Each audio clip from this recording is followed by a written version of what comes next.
Elements of Moral Science, Part 6, Chapter 5. What Happens When We Will? By Noah Porter. In the previous video, we looked at how Porter characterized the will. Now in this one, we'll see what happens when we use this power. Porter starts by saying that willing is something very fast. Willing is like pulling a trigger, not pumping a lever. It's a pop, not something sustained in time. Hence, being something that occupies so little of our time and having such a little presence in our consciousness, it's expectable that we miss it many times. However, the effects of these volitional shots are sustained and explicit in our mental lives. Porter calls this a state of choice. It's a state wherein every mental activity is under the influence of one-time act of choosing. It's like this single act molds subsequent mental activity. By it, man passes into a new attitude of intellectual judgment, which often modifies his individual opinions in respect to any subject which is nearly or remotely related to the estimates or purposes which his will has accepted. Whatever facts or truths are favorable will be welcomed, retained, and cherished. Whatever are unfavorable may be repelled and put out of sight. If the choice is permanent and involves many special activities of thinking, it becomes a permanent underlying force, which forms the intellectual habits, molds the associative power, rules the memory, elevates the imagination, and inspires the higher functions of thought and reasoning. This is similar to what Thomas Reid, in his essays on the active powers, termed as resolutions or fixed purposes. It has its differences though, but we'll see that in Reid's videos, not here. The main difference between these two common senses is that Reid's account isn't open to easy criticism. Let us not forget what Porter's problem to this point has been. By making choice or volition the absolute beginning in the process of acting, he forfeited any possible way to explain action. Bringing the problem to this concept of state of choice, how do we explain one state rather than another? Why did the person choose this general long-term goal? Porter cannot answer, and he actually doesn't answer by appealing to motivations.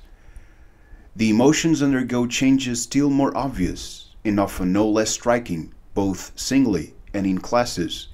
By the very nature, and as the effect of choice, certain natural sensibilities and desires are allowed and stimulated, and others are disallowed and repressed.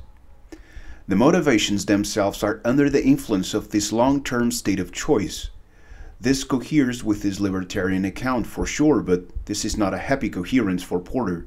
This is precisely the reason why his previous problem is transferred to this account.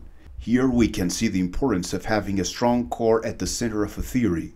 Without it, all other layers of theory fall apart. That aside, Porter still follows Reid in distinguishing these kinds of general long-term choices from immediate quick choices, such as deciding to pull a chair back and sit when the chair is right in front of us. We decide, and the body conforms to it immediately. After this, Porter falls back again into theoretical problems. He proposes long-term general choices are character makers. These are the type of decisions that make who you are, your personality, your way of being, your temperaments. This is a problem because we've seen in Part 4, Porter tried to explain and predict human action with a person's character. But if the character is the result of a general long-term choice, this means that the long-term choice explains itself. Yes, this type of choice might explain in part subsidiary minor choices, but it does not do the necessary work to explain itself. Where does these general long-term choices come from? There's no answer to this under Porter's account.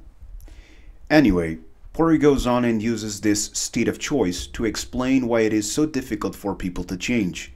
Being under a state of choice, as we've seen, all thought processes and sensibilities are influenced by it.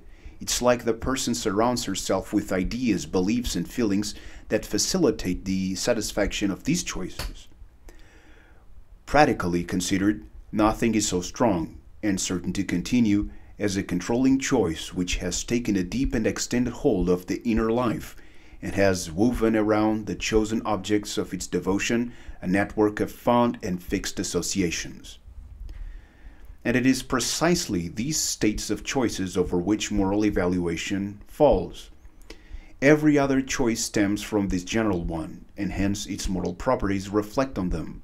The tree-fruit metaphor comes to mind here. A good tree bears good fruit and a bad tree bears bad fruit. An action that comes from a bad principle, though superficially moral, is not completely so. Going to Africa to help poor kids in slums just to take some selfies and come back to collect praise from wealthy Westerners is not a fully moral activity. Porter, though, safeguards the possibility of changing this life-controlling choice. By small particular actions, here and there, repeatedly, one might erode away that state of choice and give place to another. But again, where does this new emerging state of choice is coming from? No answers. Porter then, once again, feels the need to explain volition, but he tap dances around the subject and doesn't provide anything new and informative.